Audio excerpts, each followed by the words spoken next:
itu tadi mengenai berbagai keluhan, kelainan pada tiroid. Tadi mulai dengan mengenai gangguan fungsi, baik hipertiroid maupun hipotiroid, dan kemudian terakhir tadi mengenai benjolan tiroid. Dimana kalau benjolan nanti mesti ditentukan apakah ganas atau tidak ganas. Yang ganas 10%, yang tidak ganas 90%. Sebabnya macam-macam sekali. Ada benjolan juga yang sebabnya sebetulnya normal, fisiologis. Misalnya anak-anak yang akil balik, perempuan biasanya mengeluh, "Loh, kok ada besar sedikit?" Kalau zaman dulu, kalau orang Minang itu malah yang seneng yang namanya leher jenjang. Itu panjang dan agak bengkak sedikit. Padahal itu adalah mungkin hipotiroid karena defisiensi besi.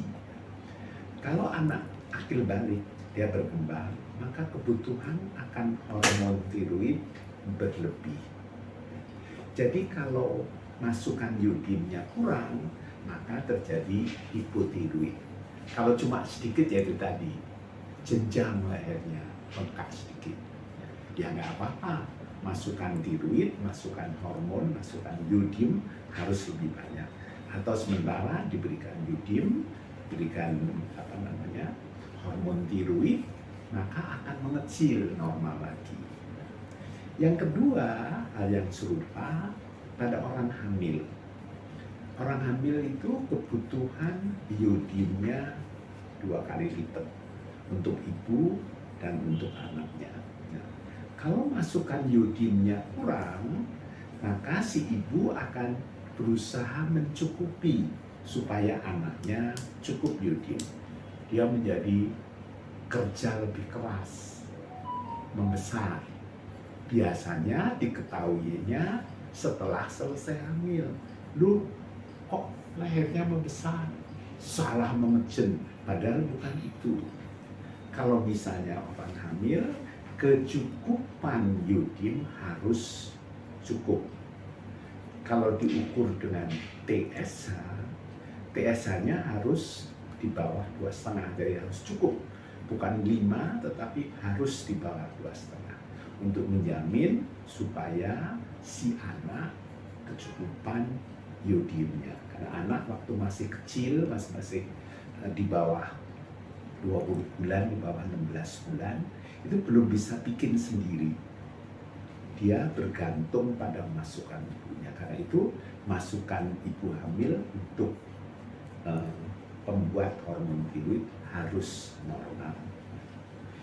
Mungkin itu tadi yang saya bicarakan mengenai beberapa hal, tadi mengenai fungsi, mengenai benjolan, ya, benjolan yang fisiologis ya, yang normal, tapi akhirnya benjolan, dan kemudian sebab-sebabnya. Mungkin ada mengenai kemandulan atau ketidak bisa hamil ya. Memang banyak orang yang tidak bisa hamil, cukup banyak.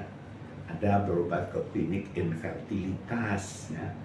Kurang lebih pasangan yang hubungannya normal itu ya ada hubungan suami istri yang cukup normal.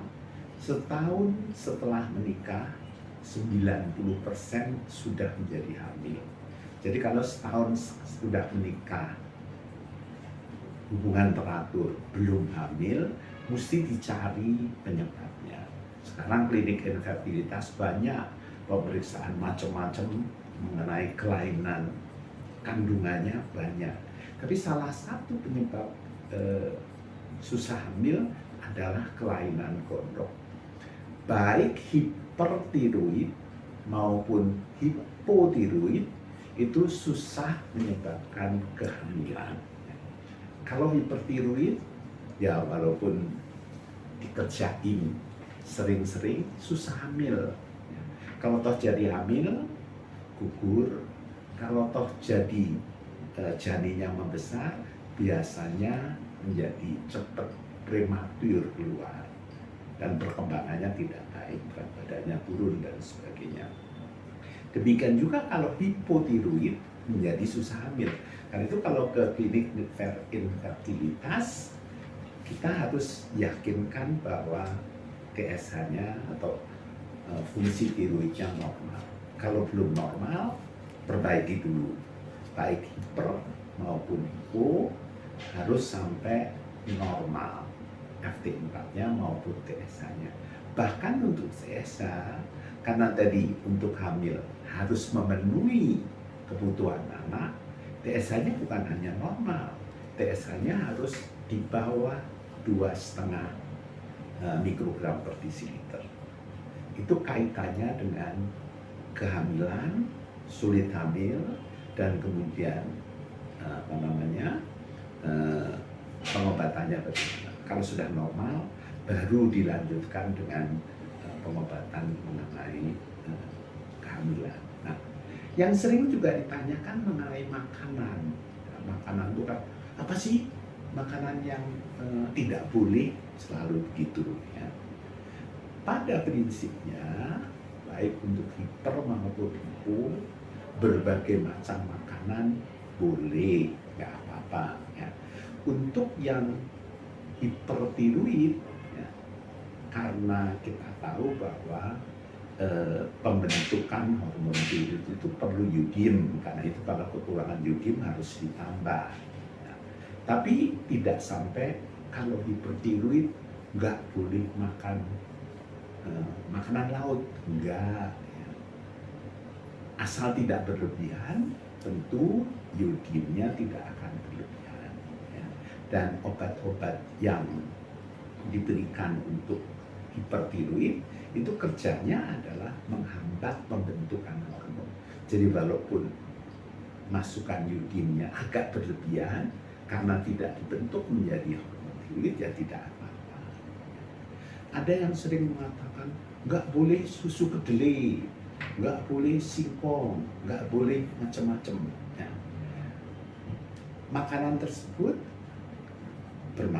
berefek juga pada hormon tiroid, tapi bukan menyebabkan hipertiroid, tapi menghambat pembentukan hormon tiroid. Jadi kalau untuk hiper nggak apa-apa, kalau untuk hipo malah menjadi lebih hipo lagi, tentu tidak baik.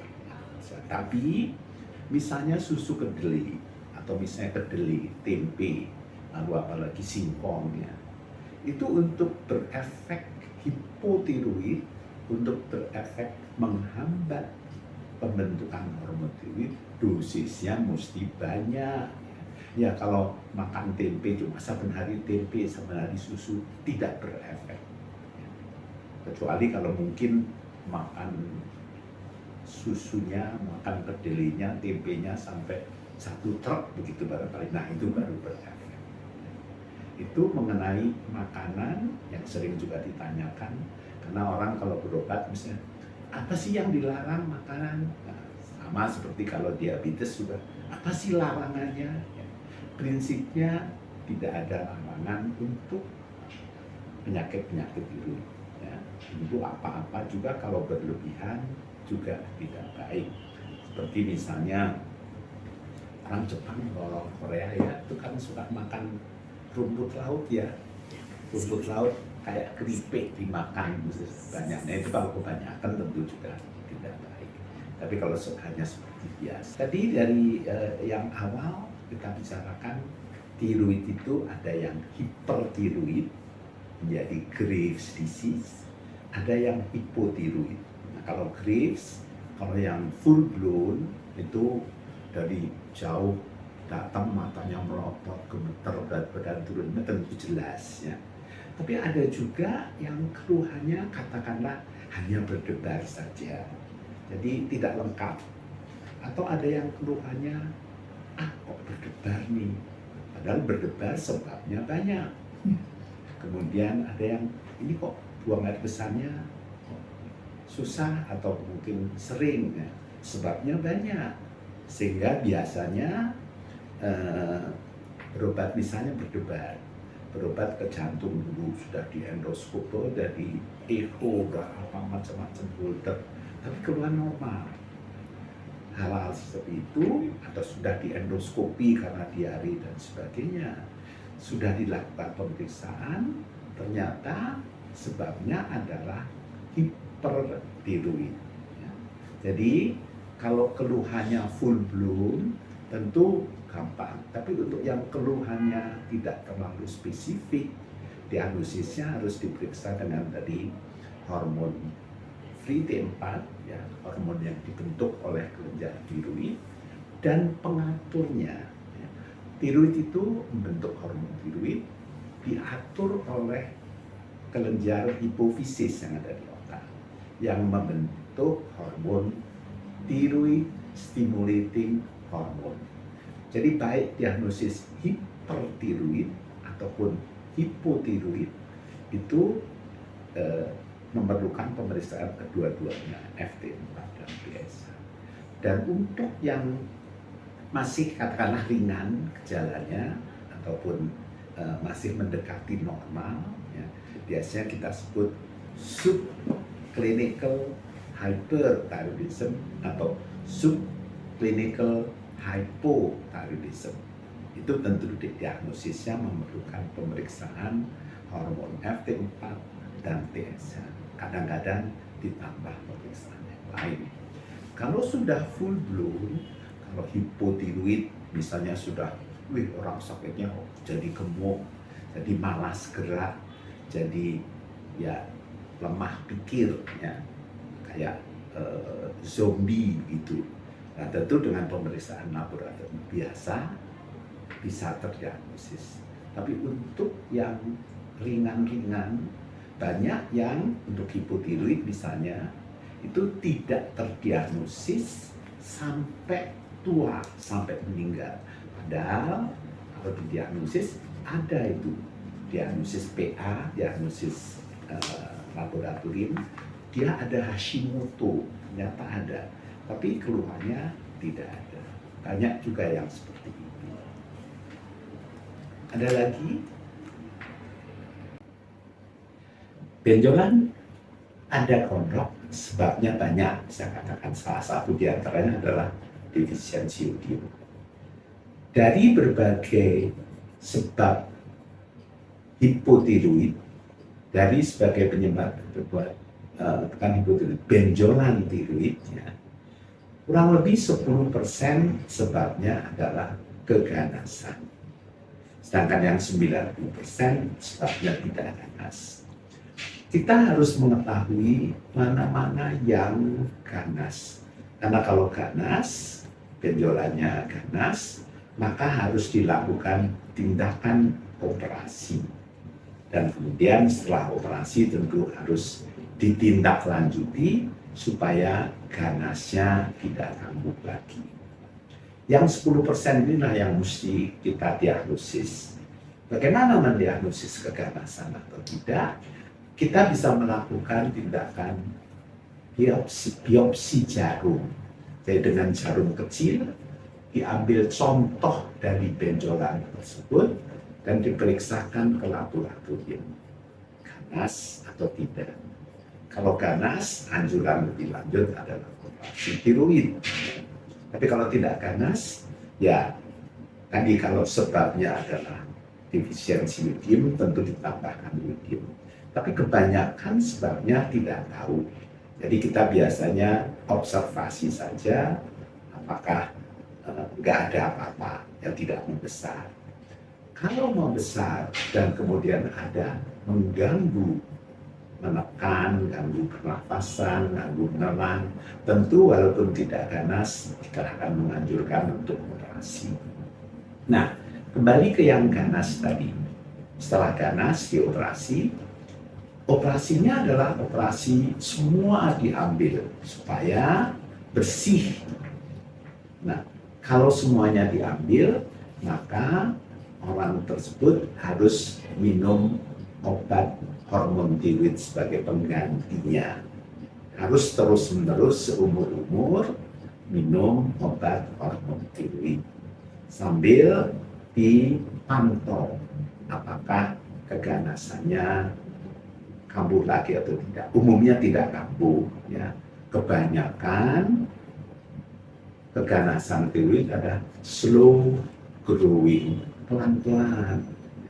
Tapi ada juga sedikit 1-2% yang cepat. Ya, jadi tentu harus tetap dipantau karena bisa berubah menjadi lebih ganas. Kemudian minum terus obatnya, dipantau. Kalau ada kambuh lagi atau kalau kurang bersih setelah operasi, maka bisa juga dilakukan penyinaran dengan radioaktif, dengan iodium radioaktif untuk membunuh semua sel-sel yang ada. Nah, demikian pemantauan juga dikerjakan terus. Biasanya kalau sudah kebanyakan tidak apa-apa, hanya sebagian yang perlu kemudian radioaktif, ada lagi yang masih kambuh juga lagi, ada pengobatan lain. Tapi kalau terjadi seperti itu, tentu harus pergi ke rumah sakit yang lengkap dan besar. Itu dulu.